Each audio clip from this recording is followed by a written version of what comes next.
Welcome to Lakeshore RV. I'll be showing you through your Cyclone today.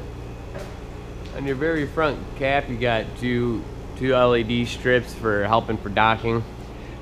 Underneath in the left here, on this, you got 3 compartments up in the front. On the left here, you're gonna have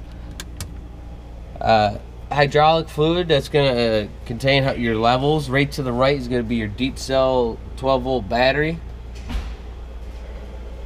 Here in the bottom compartment, you're gonna have your Cummins generator. Now your Cummins generator has 2 breakers on it. Right where my fingers are, you're gonna want to make sure these are on when running your unit. Now to run your unit, you're gonna push and hold prime, and you'll see a LED glow on the switch here. You're gonna count to 3, and then do the same for the start side. If it don't start, re-prime it. Try again.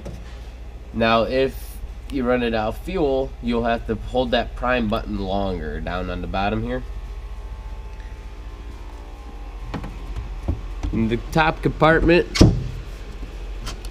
for this one is going to be a big pass-through. This is going to be the front access into your pass-through here. You got lights throughout your pass-through. They're going to be manual lights. There's going to be a button in the center. You're going to see those throughout the whole unit. Right to the right, you're going to have your toggle, the switch here. This switch will be the manual side to the LED lights on the front cap. You'll have a digital side with the one control system. So you'll turn this off if you notice them on the front that they were on. Now they're off. That's the manual side. Now here is a manual light underneath the cap. Has a switch on the back side here. This little panel here, this is going to be the leveling side that you'll mainly use 90% of the time. So right now you have a up arrow, down arrow, auto level, hitch height, and retract all. Now there is no power to this panel right now. This little LED here will be green if there's power to the panel. To bring power to this panel, you got to push up and down at the exact same time. Now green light appears. Now this unit has power. This little control panel has power. It'll automatically time itself out, so you don't have to shut it off. Up and down is going to control your front 2 legs on your leveling system. Auto level when you're setting up for camping. When you dishook from your truck, pull your truck away, you're going to hit auto level. That's going to level out your unit. As of right now, we are leveled out. We have all the jacks down. So we hit auto level. That's going to bring all your jacks down and level out your unit. Hitch height is going to bring it to the location it was right before you hit auto level. So right when you hooked it off dishooked off your truck, you're going to hit auto level. Now when you hit hitch height, it's gonna bring all your rear jacks up. It's gonna bring the front 2 legs where it was when you disconnected from the truck. Retract all after you're locked on the truck, you can hit retract all. That's gonna bring up all the jacks. Right to the right, you're gonna have 3 stickers here. These 3 stickers are VINs, models, tire pressure, everything you need to know about your camper right in these 3 little stickers. You have 2 30-pound LP tanks on this unit. The regulator is going to be on the passenger side. They are both full.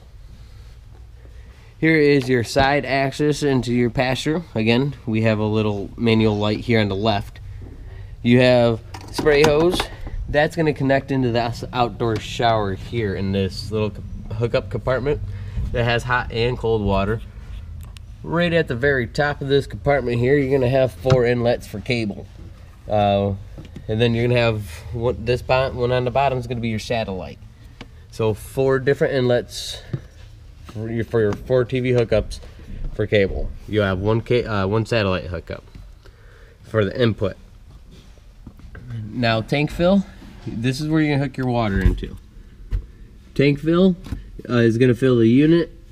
Now to use that water that's on the actual unit, you got to point it to dry camping. To use the water right off the water hose is going to be your city fixtures. Right below it is going to be winterization. So you're basically telling that water pump to bypass the water, the tank. Where are you sucking the fluid out of? You're going for winterization. That's going to bypass the tank, so there's no chemicals in your fresh tank. Now when you go to the tank fill, now it's opening that valve so you can put water in the tank. Right below here on the bottom right, you're going to have a black tank flush. These black tank flushes, if you have a full black tank, do not hook up until you are connected to the ground and your valves are open. Your connection to the ground for that black tank flush is going to be dead center underneath the slide. Here are your poles for your front bathroom. Make sure these are open and you're connected to the ground, because if you put water hose in here and when you pressurize that and these are closed and you got a full black tank, that water has only got one way to come out. It's coming out your toilet. So you're going to have a huge mess. You have 2 black tank flushes on this unit, one for the front bathroom, one for the rear bathroom. So before using this, hook into the ground, open your valves. Now go ahead and hook up a water hose and help flush that out of the tank. You're going to see a lot of these lights on your unit here. It has a button in the dead center. These are going to be a lot throughout your unit. Right below it, you're going to have excuse me, you're going to have the manual switch for the water pump outlet here. Coming down on the driver's side, right above your triaxle, you're going to have the water heater. You're going to have your furnace exhaust. Again, when you start up your furnace, when you start up the heat in your unit, make sure there's nothing leaning up against this. This gets really hot. It could start on fire depending on the item up against it. So make sure nothing is in its way. Now for the rear bathroom, like I said, there's 2 black tank flushes on this unit. Here is your bathroom black tank flush. This is going to be right behind the axles on the driver's side. Your poles are going to be right here. Right past this door, you're going to have the poles. Here is your connection here for the rear bathroom. So again, don't use this until your valves are open, connected to the ground. Right to the right, you're going to have 2 inlets. These 2 inlets are for fuel. This inlet here is going to be the fuel for your generator. The inlet over on this side is going to be the fuel for your auxiliary nozzle in this compartment. Here is the controls. You have 2 ways you have to be able to run this. You have to turn it on the digital panel inside or on your phone in the One Control app. And then you also have to turn it on out here to run that. It's a safety feature so nobody can come up and steal fuel from you.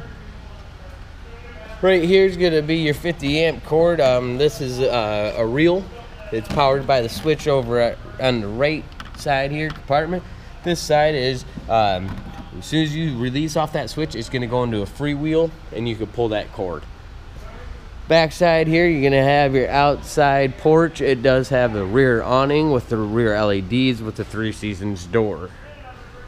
These rear porches are really nice for the nighttime. Right here to on the passenger side rear, you're going to have access into your garage door. So this is going to be your main door for this unit. When you are closing or opening your unit, either way, this door you have to go into first. Or opening, you have to go into this door first. Closing it, last door. See, as these steps are down, these steps are on a slide. So these steps, anytime you are moving this slide, these steps have to be locked in position. Locked in position is just grabbing the steps, lifting them up, and putting them inside the unit. Now that will give you the okay to operate that slide, just so those steps ain't dragging on the ground. So we'll get to that more when we get inside the unit here. You got 2 rear awnings on the outside, on the passenger side. To the front, trailer check-in, Marvin to the front, trailer check-in. You have the outdoor fridge with the griddle top here. The outdoor fridge is not going to work unless you're connected to shore power.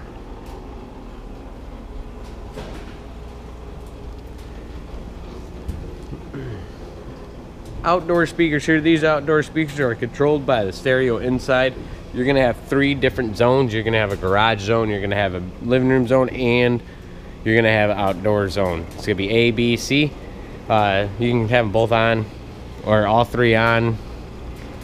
It went off, it doesn't matter, it's up to your discretion.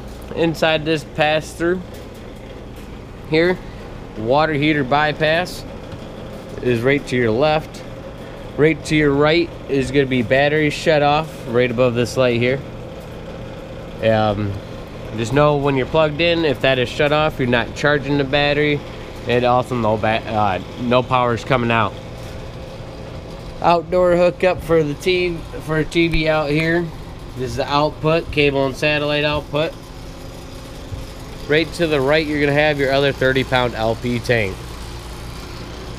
The regulator is going to be right up in the front here. You're going to have a little black knob on the very top. That black knob is facing forward right now. That means we're using this tank here. Now if you take it and face it backwards just by 180 to the right, you'll be using the other tank. Now the indicator on there, if it shows all the way red, it is empty. You're going to have to switch your tank over. Let's go ahead and go inside your unit here. So we're going to go in the rear door.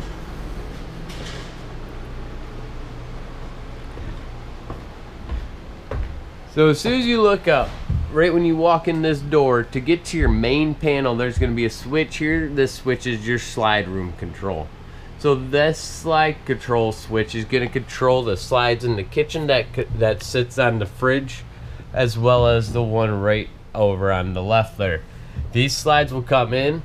So the only way to get to your main panel is you would have to open them up by sliding them out. Again, sliding them out with those steps in the upward position.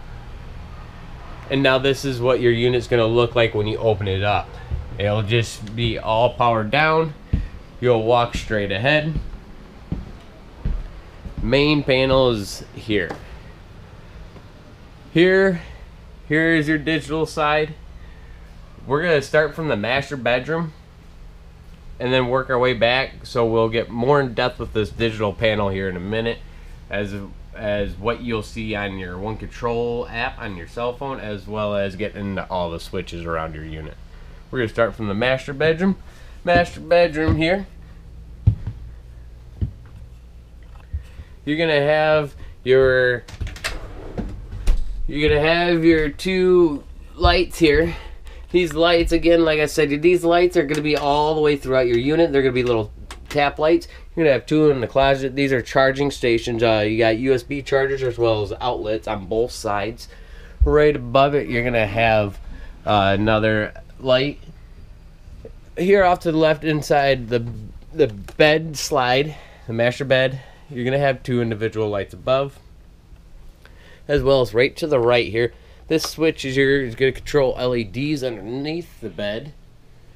Here is going to be your slide, or the angle of your bed. It has to be in all the way upward position to even access the slide. It's a safety feature to even bring it in. It has to be in the upward position. Here you have your cabinet dresser. You do have a TV in here. Just pull on the very top. TV is underneath the cabinet here. Your switch is going to be right off to the right. It's a TV lift switch, so you'll just raise it up, you'll push and hold, it'll come up, and then you'll push it in downward position and it will lower. Here you're going to have 3 AC heads throughout your unit. They're thermostats. You'll just tap it to acknowledge it, tap it again to turn it on. It will go to fan, and then it will go to AC, and then it will go to furnace, and then off, and then up and down arrow is just controlling the temp. If it ever goes to Celsius and you need to know Fahrenheit, you'll push up and down at the exact same time. Right below it, you're gonna have the light switch that's gonna control the lights in the master bedroom. Now these lights you can also control in the One Control System app. The only ones you can't are the manual ones you have to turn on when you come inside your unit. Here, bathroom's pretty self-explanatory. You have a GFI breaker right on the left of the sink. Right behind the toilet is your light switch. Fan, to turn on the fan, you're gonna little button here. That's it in the bathroom.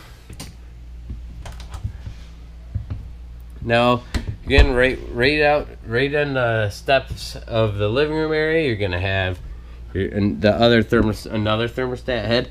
This head's gonna control this main living. This is the one where you're gonna want to set your heat to.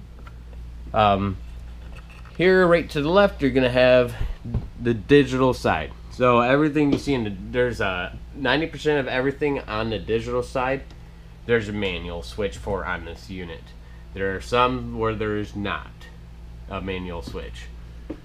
So, as you see here, we can do lighting. This is all lights throughout your unit. It's bedroom light, front cap light, garage lights, living. You can turn them on and off. So you'll see this stuff on the exact same stuff on your phone as I see here. You can go to devices to the left.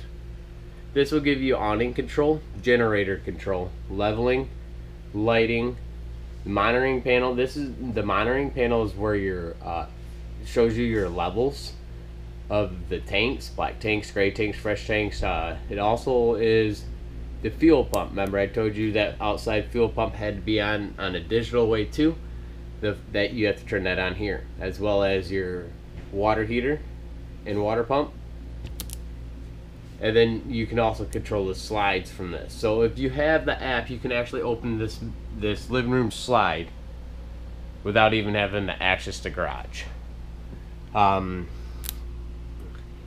That you kind of play with a little bit. Be a kid again when you're learning the system. Just make sure the system is unhooked from your truck. That it does a lot of things, and you can learn a lot. Right below it here, you're gonna have a lot of switches that aren't labeled throughout your unit. These switches are all lights, and you'll hear me say that multiple times in